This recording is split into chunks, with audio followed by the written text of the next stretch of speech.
Hi guys, this is Shivardi. In this session, I'm going to explain some of the Java 8 interview question and answers with example so that it will help you to prepare for an interview. Let's go and start. Some of the important features of Java 8 are stream APIs, optional class, and functional interface, lambda expressions, method references, default and static methods in the interfaces, and also date and time APIs. So these are the key features of the Java 8. Now let's go in detail about the each feature and try to understand with an example. Now first let us look at what is the difference between the collections and stream. Collections are like in-memory data structures. That means whenever you prepare a collection and you want to work on the collections, first all the collection has to be loaded into the memory and then it is going to be perform the operations. But streams are something different how it is going to handle. So first thing is about the no storage. So a stream is not a data structure that stores the elements. Instead, it conveys the elements from the source such as data structure or an array or generated function or any other IO through a type of computational operations. And second one is streams are functional in nature, which means an operation on a stream produces a result, but it does not modify the source. And third one is laziness seeking. Many of the stream APIs, such as filtering, mapping, or duplicate removal, can be implemented lazily and which can basically help us to optimize and efficiently use the memory. And also we can generate unbounded collection elements using the streams because streams provide certain APIs like generate functions. Using that you can basically create unbounded functions. And finally the streams are consumable. That means once you consume the stream then you can't again reuse it. So these are the important features of the streams and it is going to differ from the collections. Now let's see how you can create a stream. Stream you can create in many ways. So stream equal to stream dot move. You can pass any element here. So this is going to basically create a stream of integer. Okay, so now in order to iterate the streams, what you can do is stream dot for each. Oh, we can use the lambda expression system dot out of e. Okay, now let us go and run this program.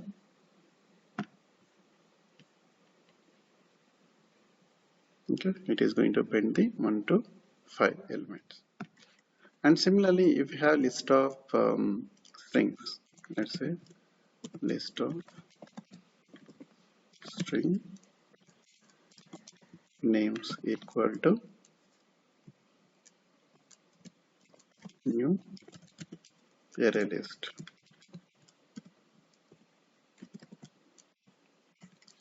Okay, now names dot add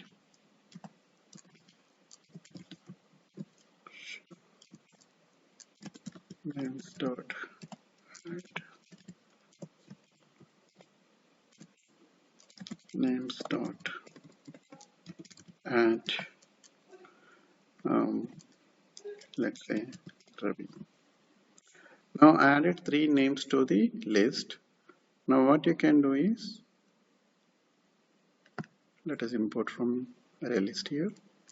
Now we can convert the list into string dot for each loop.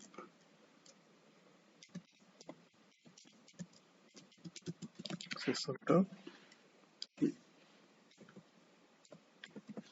this is how you can basically prepare the stream and we can make use of the streams. Now once you prepare the stream, So this is going to be consumable. That means once you prepare this stream, then you know no way you can return back this stream for another uh, another another time. You can't basically use it. Let's go and run this program. See here, it is printing. Now similarly, streams are, you can have the different type of operations you can perform, like streams dot names dot stream dot. You can specify the filter. Okay, filter. Now here, how you are going to specify filter? E dot contains, let's say Siva. Okay, so these are called as a pipeline streams, because you can perform multiple operations which include the intermediate operations and also terminal operators. Now we can collect here collectors dot to list. Now in this one, what we are doing is first we are converting the stream and then applying the filters, and then whatever the filter we applied, we are going to collect them as a list. Now what the output of this particular stream is? List of string. This is the filtered list. Now if we go and run this program here, Shiva. So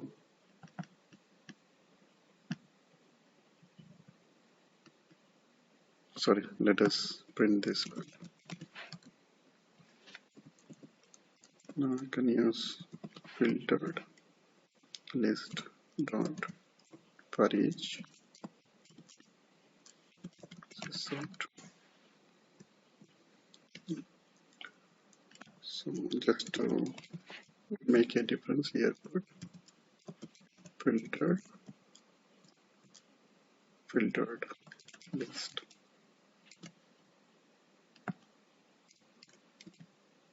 Now let's go and run this program again. Yes, Shiva it came. So this is how you can basically apply the filter.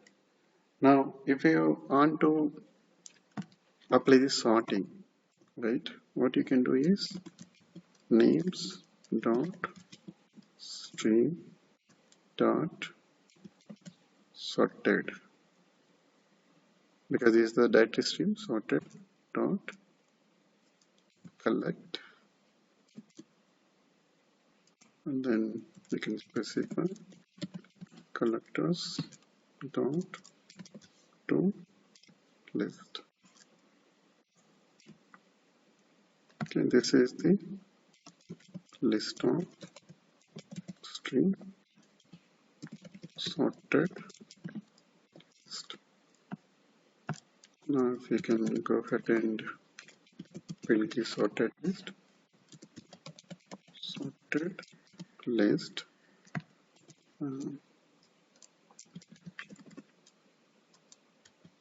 sorted list dot stream dot for each loop of system.out.println element. Now let's go and run this program again. See here, Ravi, D, and Shiva. Okay, this is got sorted. Now let's go and see one more functionality.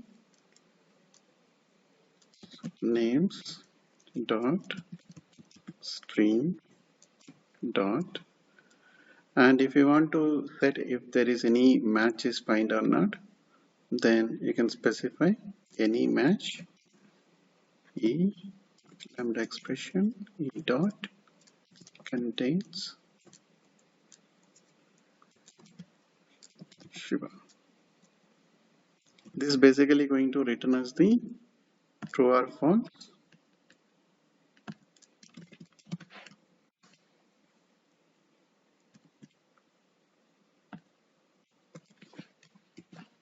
Okay, this is called as a terminate operator, terminal operator, because after this we don't have any other stream to consume. So these are called as a terminal operator. So here it is true. Now for example, if I put test, it should return as the false. Similarly, this is the any match. Similarly, if we have some elements, we need to see all the element has to be matched with a given. Then you can specify Shiva, and here we can specify all match. Now in that case, what should happen is here everything is same, then only this function is going to return true. So here this is true now. And if I change any value different, then it is false. Okay, and this any match or one more operator or one more method we have, which is find, yeah, find first.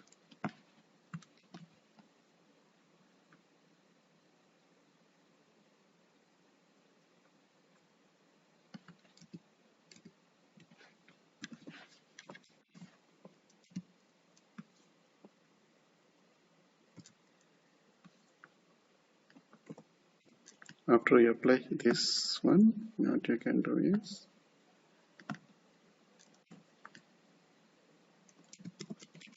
filter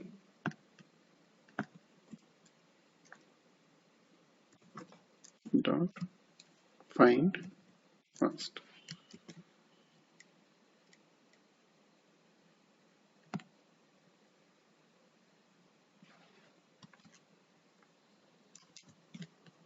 So here we can write the find first. Find first. Now, whenever during the iteration, if this particular string contains, then it will not go and iterate over the other elements. So that is the find first operator is going to do. Now let's go and run this program. So optional is coming as a empty. Now this basically go and give us the optional element. From this we can specify get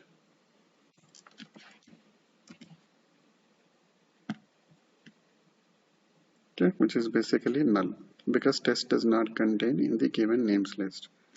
Now if we put Shiva here, then you can say it is going to return the Shiva.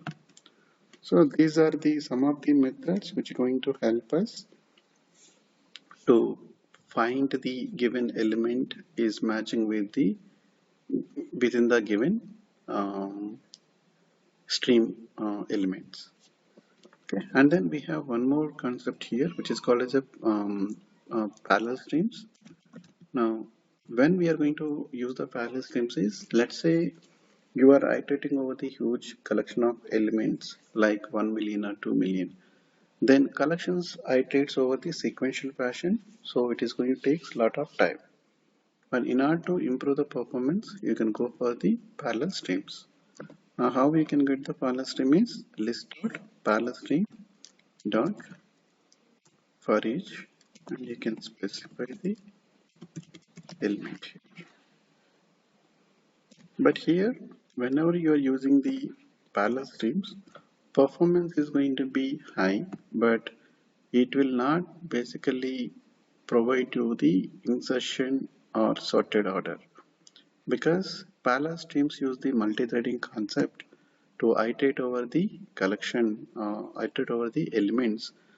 As the result, as there are multiple threads are going to read your huge elements, so it will not maintain you the same order. So that is one of the disadvantage if you want to go and use the parallel streams. Let's go and run this program. Okay, see here, it basically comes with the values.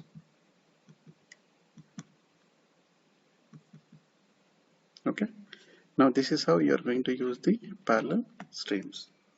And similarly, whenever you are working with the stream APIs, there are some of the functional interfaces are there.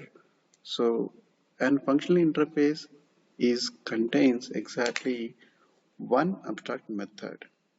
That means functional interfaces is provided as part of the Java 8 to make sure that only one abstract method should be defined in the interface if you annotated that particular interface as a functional interface. Otherwise, that is going to give you the compiler error. So some of the important functional interfaces in the stream APIs are first one we call as a predicate.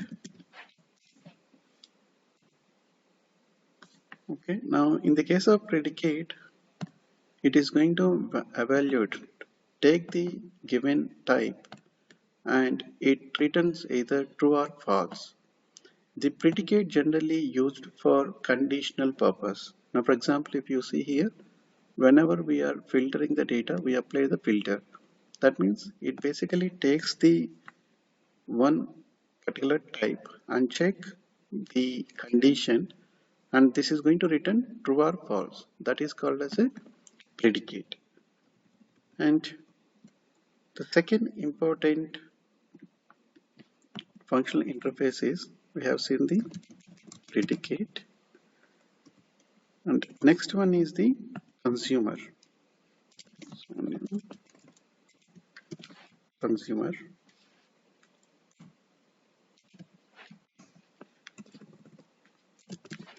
Consumer. So what this consumer is going to do is it basically accepts one particular type and it does not return any value. So consumer is a functional interface which accepts the type and then it does not return any value, which basically consume the value, and whatever the logic you want to apply on top of this, you can apply here. So the example where we are going to use this consumer interface in the collections in the streams are, if you use for each loop, what for each loop is going to do is, for each loop is going to take the given object or type and it is going to just print it, and on top of that it is not going to return any value. So for each loop internally going to use this consumer. And another one is the supplier. New supplier.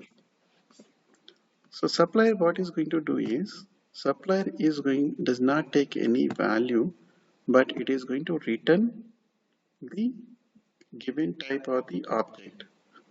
Okay, so this is the another functional interface we are going to see in more frequently whenever we are working with the stream APIs.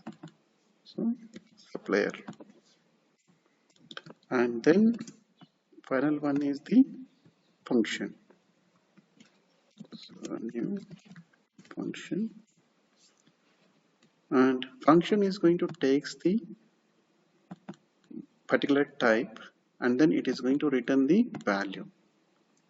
So for example, if you use the collect or skip or limit, these are the intermediate operations where it is going to accept the some parameters or the value and it is going to return the value. So these are the four important interface functional interfaces we are going to use heavily in stream APIs. So function. Okay, so these four are the different important functional interfaces we are going to use whenever we are working with the stream APIs. And then stream APIs are going to provide another important feature which we call as a unbounded elements are the collections. So stream generate, and here we can specify the what type of collection we want, and based on that it is going to provide the runtime. It is going to basically generate unbounded elements. For example, if you want to print if you want to generate 1 to 100 numbers, So we can specify here the logic on what basis the generator has to generate the sequence. Then it is going to give you the piped stream of integers. Now let's say we want to generate sequence of randomly numbers, some sequence. Then let's see how we are going to generate. So new random, and this is called as a method reference. Next int, and then we can specify how many elements we want. Let's say I'm going to limit to, let's say, 20, and then I'm going to print all those values using the for each.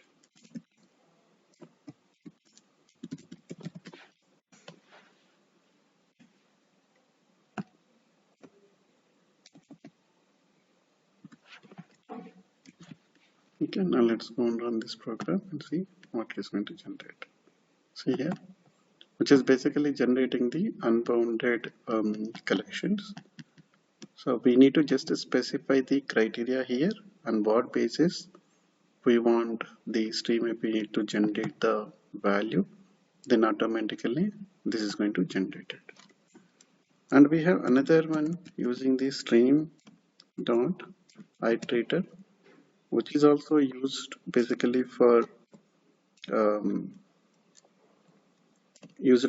generating the random numbers or the unbounded elements. And plus 20 dot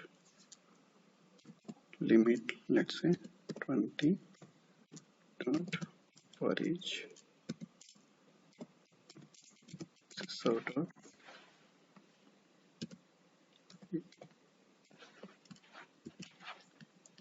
okay, now let's go and run this program and see. If you see here, it basically started with 10, and then every time it is going to adding the plus 20. Okay, so this is how you can generate the random, you can generate the unbounded with specifying the what is the limit. Okay, so these are the some of the operations which we are going to frequently use. And similarly, we can do using the stream APIs, we can do the sorting and searching also. We already see the filter we already applied, and streams dot names dot stream dot. If you want to get the distinct streams, you can get the distinct. Similarly, you can basically get the count of the elements, and you can get the distinct. And similarly, you can get the max and min elements also. And you can basically convert the given stream into map. So map is basically used to map a given element to the if you want to do some transformation, basically you can go ahead and perform the transformation. So for example, e dot I want to convert into the value of, then e, and then for each system dot out dot println.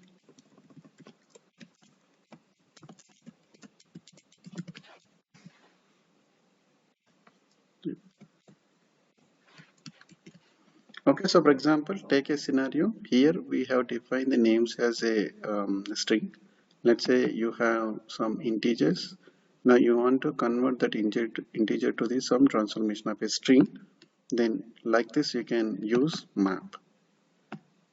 Okay, and there is one more thing called as a flat map. So flat map is going to be convert the given complex data structure into the simple data structure. So that's where we are going to use the flat map.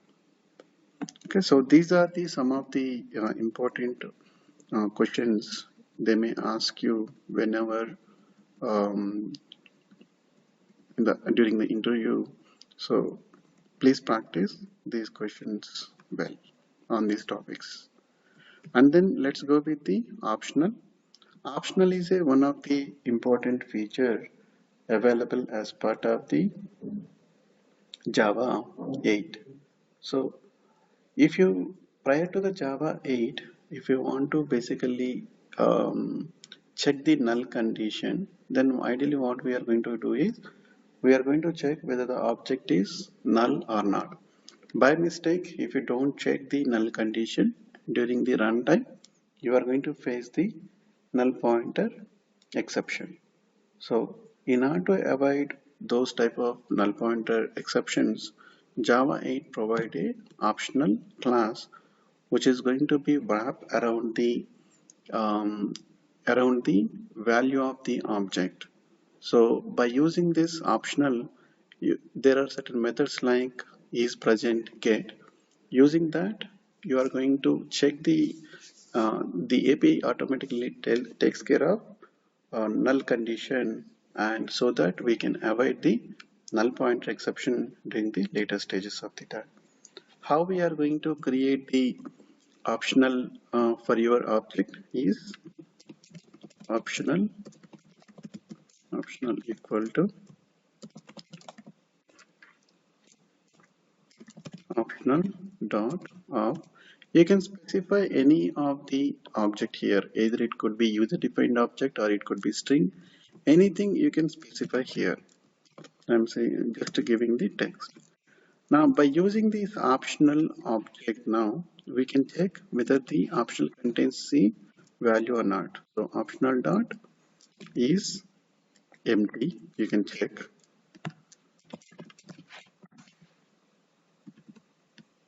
And similarly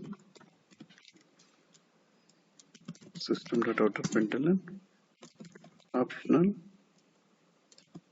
dot is present, and if this is going to return true, then you can get the value using system.out.println optional dot get. Okay, now let's go on.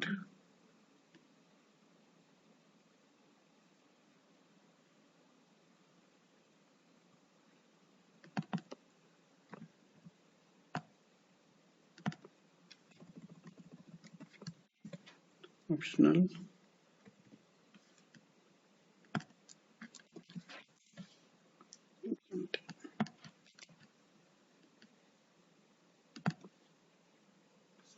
and here we can specify what type of the data type it is.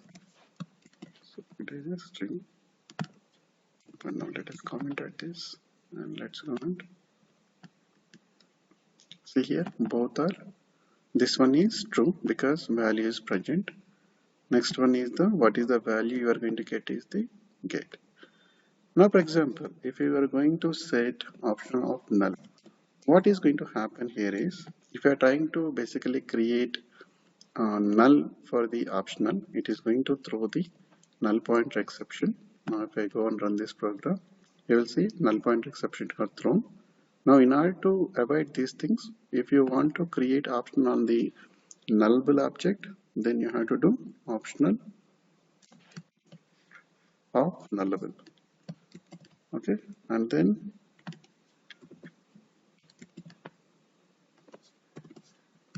now what it is going to do is, now if we go ahead and run this program, you see here this is coming as a false because the no element found, and also get, it is going to throw the no such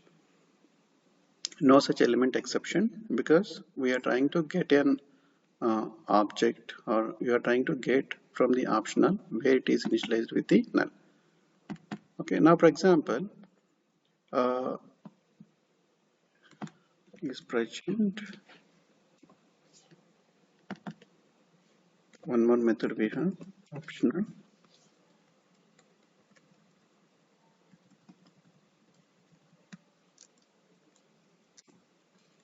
through no such element.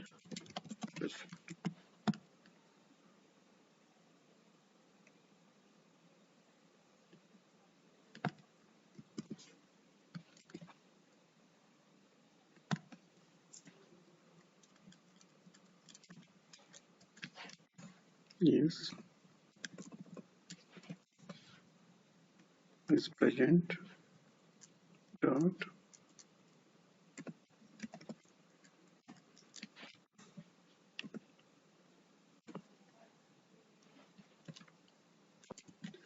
for example, if we don't, we know this is null, and if it is not available, then we want to get some other message, then we can specify optional, or else this is going to print on the console. See here, no such element present. So this is how we can use optional. Optional is very one of the important class which basically help you to avoid the null pointer exceptions at the later point of time. So we can create optional for the nullable using the off nullable, and if it is not nullable, then we can specify any type here or object. So either it could be a string or user defined object. Okay, now let's go with the functional interface. So functional interface, another important feature which is available Java 8 to basically make sure that a function in abstract class, an interface contains exactly one abstract method, then it is called as a functional interface. And if we are trying to add, and also wherever you want functional interface, then you need to basically create interface. So interface test. Now here let us have only one abstract method, public void test. Okay. Now if you want to make this test as a functional interface, then you have to go and annotate this interface as a functional interface. Now what happens is, if someone is trying to add one more abstract method here, then it basically gives you a compile time error saying like invalid functional interface annotation, test is not a functional interface. The main advantage of the functional interface is, by using the functional interface, you can basically reduce the number of the lines of code what you are going to um, write using the lambda expressions. So by using the functional interface, if you can use lambda expression, then basically you can write very few lines of the code to implement or to create the objects for these interfaces. Now let's go and see how it is going to differ. For example, if you don't basically use functional interface or lambda expressions, how we are going to create a object for the interface, right? Mm, Let's say runnable. If we want to create a runnable anonymous implementation, runnable r1 equal to, this is how I have to specify, and this is the logic. Here it will goes, right? But by using the functional interface, what you can do is you can remove all this logic and simply you can specify runnable r1 equal to, a method is a run which does not take any parameters. So you can specify run method invoked.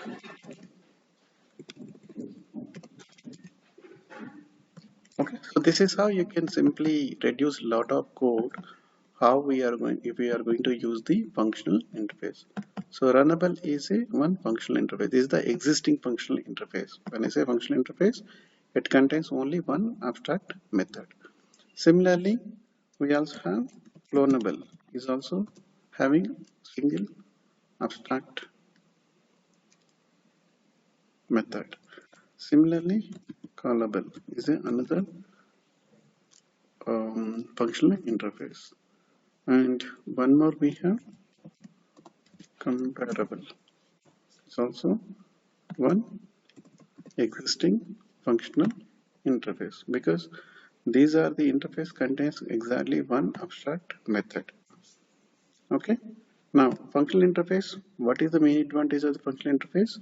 If you want to take the advantage of the lambda expressions, how we are going to write the code by using the lambda expressions. If you apply the lambda logic for the functional interface, it will reduce lot of the lines of code how we are going to write. Now here, if I want to basically call this test implementation on the interface, what I can do is test t1 equal to, this method does not take any parameter, so I can specify here, and then system.out.println, this is the test. This is how I can implement. Now similarly, an interface can basically, the abstract method can basically pass some arguments also. If you want to pass some arguments, how you can pass here? Here you can specify a comma, sorry, a comma b. Okay, like this you can pass the parameters. Now for example, if this is going to return some value, then what you can do is here you can specify return statement also, return a plus b. Okay, so this is how we can basically um, use functional interface to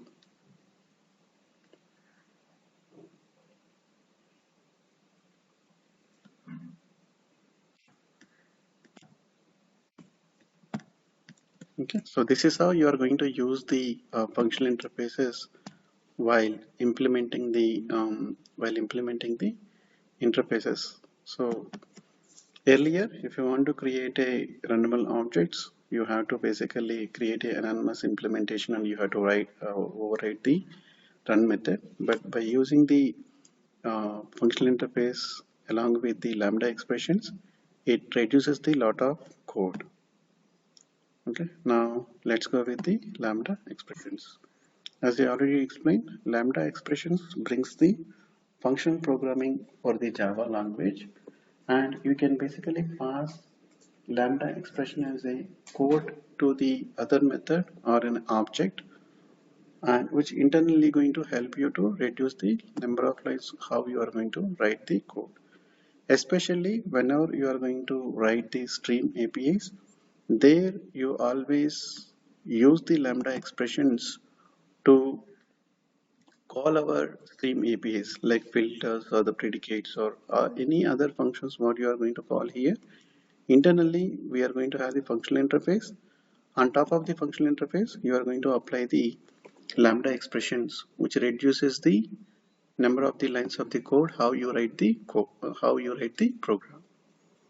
Okay, and then method reference. Method reference is something instead of actually calling the method from the using the object, directly you can pass the method as a reference string value of, for example.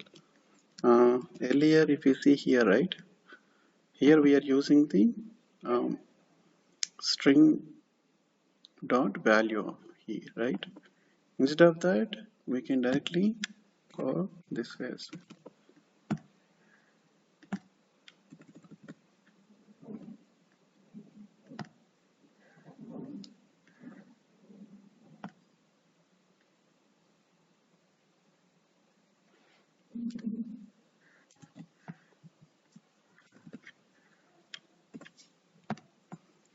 So like this, you can directly call the method name instead of actually creating an object and then invoking the given method. So this is called as a method reference. So then we have another two important concepts in functional interface or interface, which is default and static methods in the interfaces. Now earlier we saw what is functional interface, which contains exactly one abstract method. Along with this, Java introduced two more um, two more method types, which is default method and another one is a static method. Default methods are introduced to maintain the backward compatibility of the interfaces. Going forward, if Java is trying to add few more methods to the interface, then what it is going to happen? It is going to break the existing functionality if we just go and add the abstract method. Because all the subclasses, whichever it is going to implement this interface, they have to modify the code to implement the new abstract method.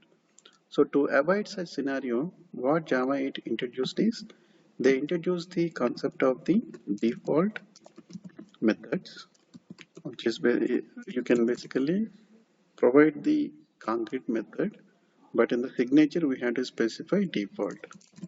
So here it is going to allow the concrete implementation. Now using the default method, you can provide this functionality, and then whenever any other class is basically implementing this one, it is up to them. They are going to override it, or if they want to go with default implementation, they can go for it. And another important concept is the static methods. In the interface, you can define the static methods also. So public static void test2.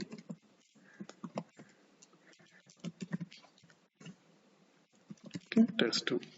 This is called as a static method in the interface. Whenever you are trying to call this particular static method, you are going to use the interface name dot, and then you can call this method. And as these are the static methods, this can't be override in the any subclass level. So that is the concept of the default and static method. And you can create a n number of the default and static methods, no issue. But if you specify the functional interface, then only one abstract method should be there, and you can have n number of the default or the static methods. So no issues there. And already we have discussed on the predicate function, consumer and supply. And finally, we have few classes like date and time.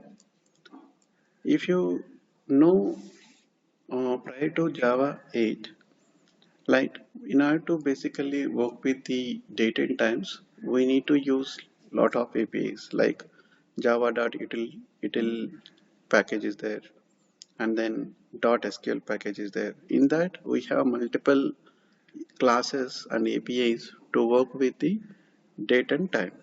So in order to generalize all those existing date and time APIs, it is very difficult to understand, and when you are trying to especially convert from one date format to the another date format, and similarly to get the timestamp and all other stuff.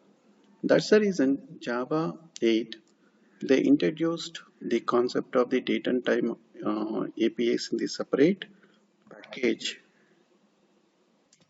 java.time package. So in the java.time package, we have many classes like local date, local time, local date and time, zone date time, and period. These are the handy APIs or the classes which are going to help you to easily work with any date related operations or date related conversions. Now, for example, see, if you are working with the only local date, then this is the class which is going to provide you the all the uh, local date related APIs. Local date dot now. Similarly, local date dot. So if you want to specify formatter, you can format. And similarly, you can get the start date, and there are get of the week, get day of year, and even if you want to compare the is before after, and length of the month, length of the year. So these are the very handy methods which are going to help you to work with the date related requirements. Okay, and similarly we have API, we have classes for local date time. local date time. This class provides the certain methods to work with the date and time. Now, let's go and print this to local date, local date and time. Now let's go and run this program. See, this is the date and this is the date and time. Okay. So similarly, if you deals with only the local time, then we have a class local time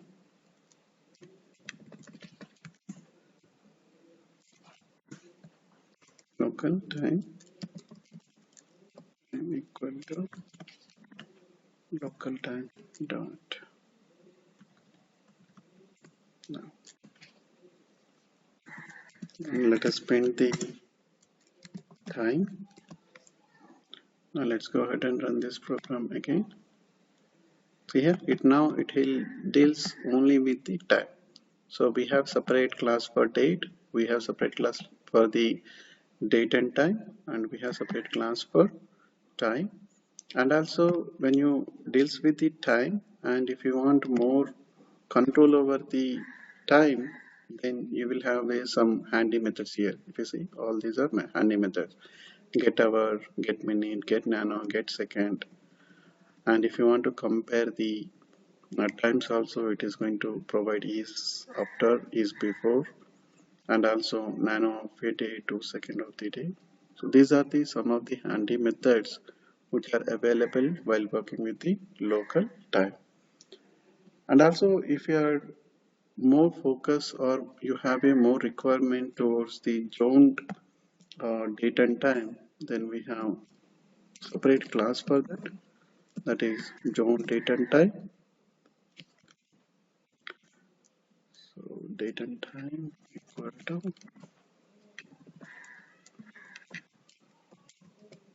zone date and time dot now. Now let's go and print this value data. Let's go and see what is the output. You see here, it's basically providing the time including the day time zone as well. Okay. Now if you want more control over the zone date and time, then here we have the some of the handy methods which will help you to work around the zone date and time. Okay, so these are the some of the features which are available as part of the Java 8, and during the interviews mostly the focus will be on these concepts. So please prepare with some example so that you can present effectively during the interview. Thank you so much for watching. Have a nice day.